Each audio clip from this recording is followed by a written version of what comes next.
ভাই কি ভাবতেছেন? কি দেখাচ্ছি? এটা হচ্ছে আমার ওয়ানে ভর্তি হওয়ার অ্যাডমিট কার্ড। তারপরে এসে এটা হলো গো ভাই 2 পাস করছিলাম।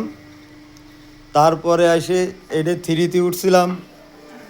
তারপরে ভাই এই যে 4-এ উঠছি।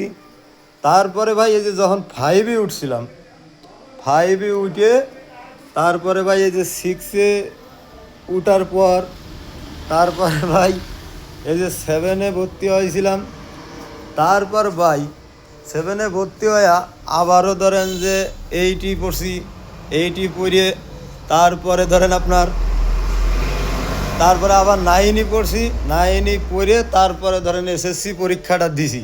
এসএসসি পরীক্ষা দিয়ে ধরেন এই পর্যন্ত আসতি ভাই আমার 7টা বছর লাগে গেছে ভাই আমার এইটা পাশ করতে।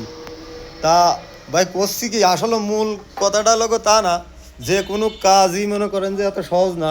যে কিছু কিছু কাজ ভাই করতে গেলে পারে অনেক টাইম লেগে যায়। তো আমি এটাই বুঝতে পারছি যে একেবারে কাজ সহজ মনে করেন না কেউ, আবার একেবারেও কঠিন যে কোনো জিনিস তাও না।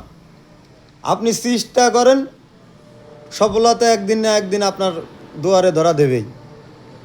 তো ভাই ভালো থাকেন সবাই। আর ভিডিওটা কেডা কয়েনতে দেখতেছেন ভাই কমেন্টে অবশ্যই জানাবেন। আর আমার এই এসএসসি পাস করার সার্টিফিকেটটা ভাই কেমন হয়েছে সবাই একটু কমেন্ট বক্সে জানাবেন।